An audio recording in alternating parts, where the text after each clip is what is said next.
Hello guys and welcome to my mock draft for the Fantasy Premier League 2024-2025 season. Not all of the prices are out, but we're going to use the ones that are, and we're going to step on that and see how the team is shaping up and what we can do. That is not my first draft. My first draft will be realistically when the game comes out, so stay tuned for that. But for now I'm going to do a mock draft, essentially fill in players that I want to have for the first game week and for the first half of the season, what my strategy is going to look, how I want to approach the games, and how I want to prepare for the fixtures coming up ahead.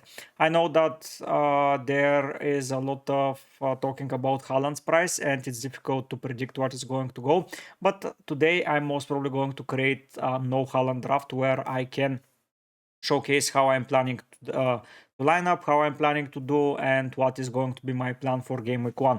Thanks to FPL Meerkat, shout out to him. You can go and follow him on Twitter. I believe he has a YouTube channel as well.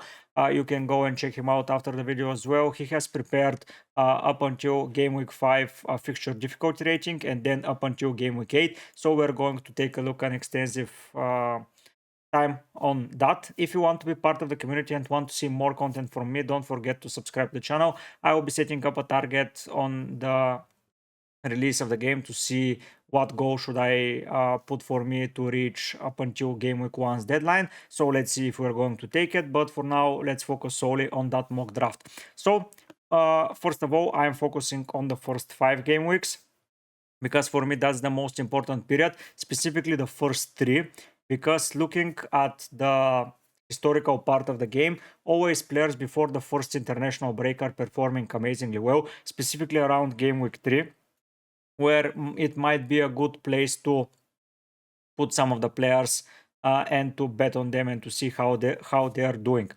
Let's talk about some of the teams. Liverpool have an amazing fixture on Newcastle, Crystal Palace, Fulham, Aston Villa, Chelsea are looking good. When we go to a longer period, it is for Chelsea amazing since from game week 2 to up until game week 7, with the Crystal Palace game being the only one I see hard. Looking elsewhere, City are having an amazing fixture run, but then there is a little bit of a harder fixture period against Arsenal and Newcastle.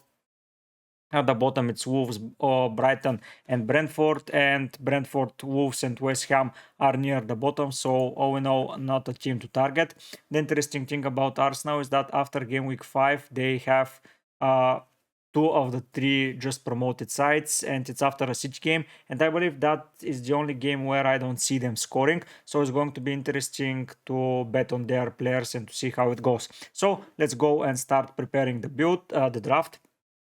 First of all, we are going to go with a player that is going to be a very popular player into a lot of teams' drafts, and I believe that guy is Mohamed Salah. For me, okay, why I cannot add him? Okay, because it's a trialist. Okay, I need to replace him. So yeah, Salah against Ipswich is going to be my captain for this week, most probably.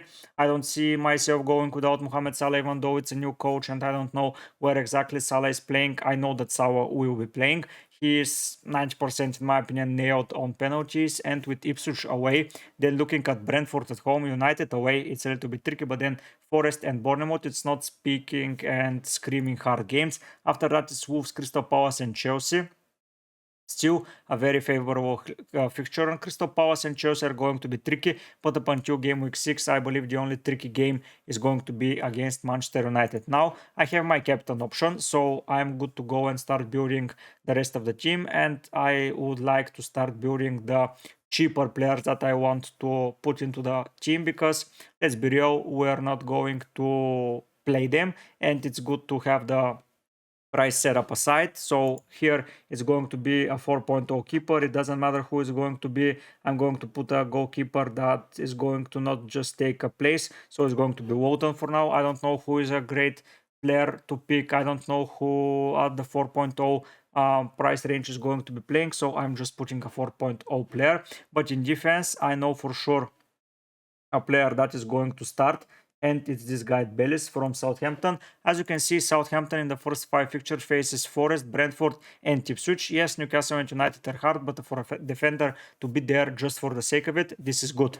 So now we have our fewer options that are not going to have any game time. I don't know how I'm going to approach the 8 attacker. Let's see where the funds lead us. As already mentioned, Haaland is not going to be into my squad, but I will need to integrate an Arsenal and a City player specifically. So we need to see who are we going to go for.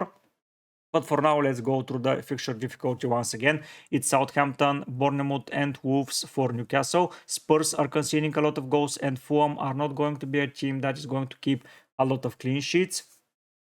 Basically, I need Newcastle players, and for that, I'm going to add for me their best option that is available, and that is Isaac.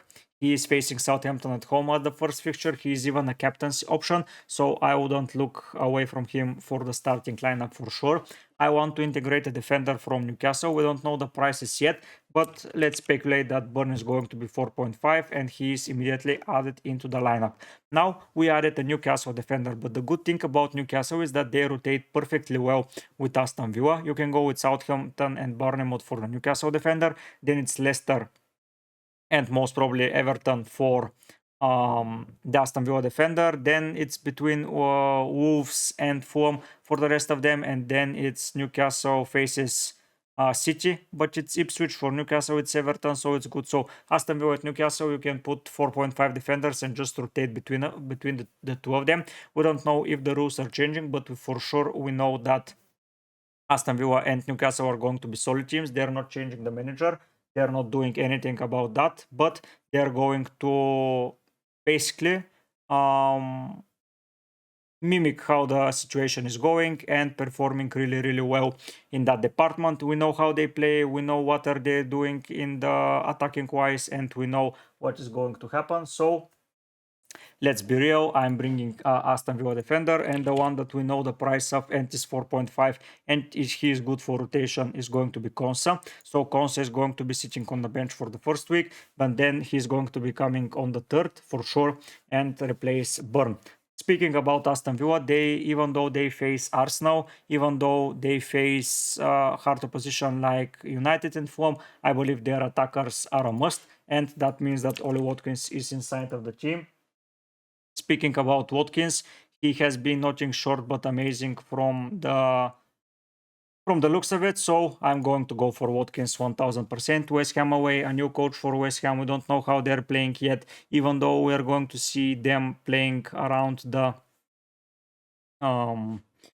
friendlies. It's going to be very, very difficult to decide who and what is going to do. So Watkins, starting player, most probably on penalties. I haven't seen anyone take other penalties apart from him, so he's going to be nailed into the side, so that's why Watkins is here. And now we have our attack basically set up. Yes, we're missing Arsenal and City players, but we're going to add them in a minute. Looking at the fixtures in the first 5 weeks, you can see that Fulham is very high, but Fulham just lost their best player, so I'm not going to go there. Maybe a defender is an option from them, but no. Losing Paulinho is going to be detrimental for them, and it's going to be very, very hard for them. But after that, it's Crystal Palace, and you know what they say, Crystal Palace is an amazing side, and they're playing amazingly well. So here I'm going to go for another player from Crystal Palace, and it's going to be a double player. So first of all, it's going to be Eze. I'm going to remove this midfielder and put Eze in, and I'm going to remove this defender and I'm going to put Munoz in. With the way they're playing, I don't know if it's going to be 5 million. Let's see. It's not confirmed, but let's have him as a 5 million player, as they will need to perform well, especially against Brentford. West Ham, Chelsea is a little bit tricky, but Leicester after that. When you go, it's United, Everton, Liverpool and Forest. It's getting tough, but we can always sub him off, we can always transfer him out, and it's going to be either him or Gay. It depends on what the budget is enabling us, but for now I'm going to opt for a Crystal Palace defender. Now that leaves us to pick 3 midfielders, 1 attacker and 1 defender, and we have 41 million, which is a good price range. A team that we haven't spoken about is Chelsea, and the other team is Manchester United. For me, Manchester United are going to be facing Fulham, who just lost their holding GM. They signed a new striker. Then they are facing Brighton, who are with new manager. Then they are facing Liverpool, another team with a new manager, and it's at home. You never know how they are going to perform against Liverpool. And then it's Southampton. So in the first 4 fixtures, I see one difficult against Liverpool, and that's it basically. After that, it's Southampton, Crystal Palace, Spurs, Villa, and Brentford. It's not getting easy there. But let's not get ahead of ourselves. We can always replace a Manchester United asset, specifically at the price of Bruno Fernandes. It's going to be easier to replace him, and I will be going with Bruno Fernandes for now. I believe it's a no-brainer to go without him. I don't see a reason to do so, so I'm opting for him. Now, looking at the other defensive options, Bournemouth sitting pretty down, but they face Nottingham Forest, then Newcastle. Okay, that's tough, but then it's Everton. So 2 of the 3 fixtures are easy. And after that, Bournemouth are facing Southampton and Leicester. I know they have it a little bit hard, but it's not a fixture run to be avoided.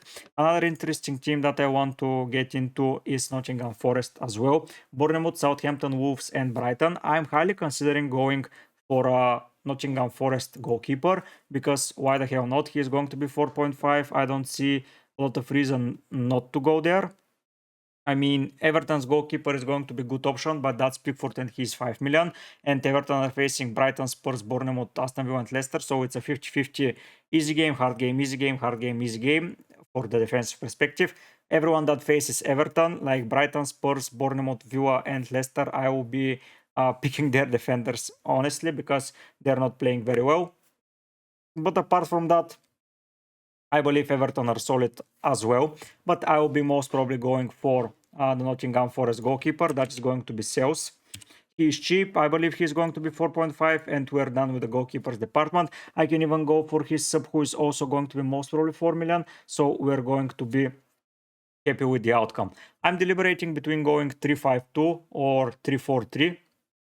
Honestly, and I'm most probably going to go with 3-5-2 because I like more midfielders.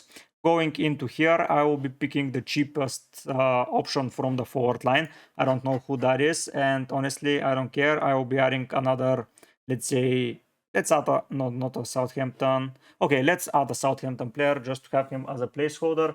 4.5 million, that's brilliant. Let's put him like that. And now we have 23 million to decide what are we going to do with our midfielders.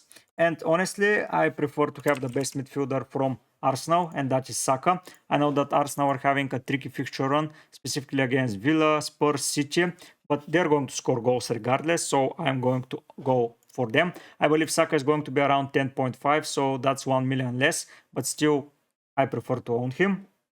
Here, I'll be most probably going with Gordon for the final position, because why the hell not? Gordon is amazing. They play against Southampton. I can always swap him for another 6.5 midfielder, and it's going to do bits. And now we need to decide on a defender that's 6.5 and has an okay fixture run. Chelsea are a great shout out. I can even go for a Chelsea goalkeeper just to cover their defense, but with a new manager, I just don't know how we're defending. City is an option, and I will be most probably going for Guardiola here. Yes, he is priced at 6.5, so basically that's all the money spent. I believe I did all right. I believe that Saka's money are not going to be enough, but maybe Muniz is going to be cheaper, maybe Guardiola is going to be cheaper, so they're going to compensate. So that's my example draft done. I hope you like it. I hope you enjoy it. I hope that you can get some players from here and add them to your squad. I know that I'm missing several players from City's attack, which is going to be dangerous. Maybe I just drop Saka and go for Foden, who is most probably going to be cheaper. I'm not sure. I can go for KGB as well. I can drop Gordon and just pick a cheaper striker and then go for a 4.5 or 5 million midfielder. We have options, but let's say for now this is going to be the draft. I know that I'm missing a Liverpool second player, but I just don't know with the new manager how they're going to set up. I know roughly how the site is going to look, but with new managership it's always hard. As you can see, the only player with a new manager here is Salah.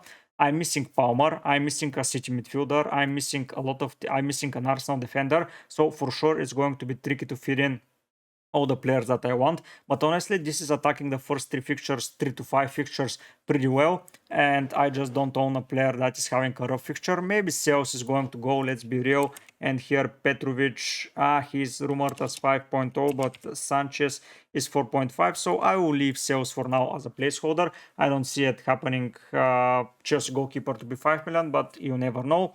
And risky with a new manager, maybe they start conceding goals with a brand new defense. Honestly, we don't know how it's going to look, but yeah, still, I enjoyed this draft. I hope you do. Glad that you are joining me for that video. Hope you enjoyed. Subscribe, like, put down your comments if I'm missing something obvious. Should I be going without some of the players? Am I missing a hidden gem somewhere? I know that Chelsea is having a good fixture on, but maybe I can replace Saka with Palmer and see what is going on there and maybe go for another player instead of Gordon. We have options, we have possibilities. I hope you enjoyed, but for now, guys, I'll be heading out. Bye.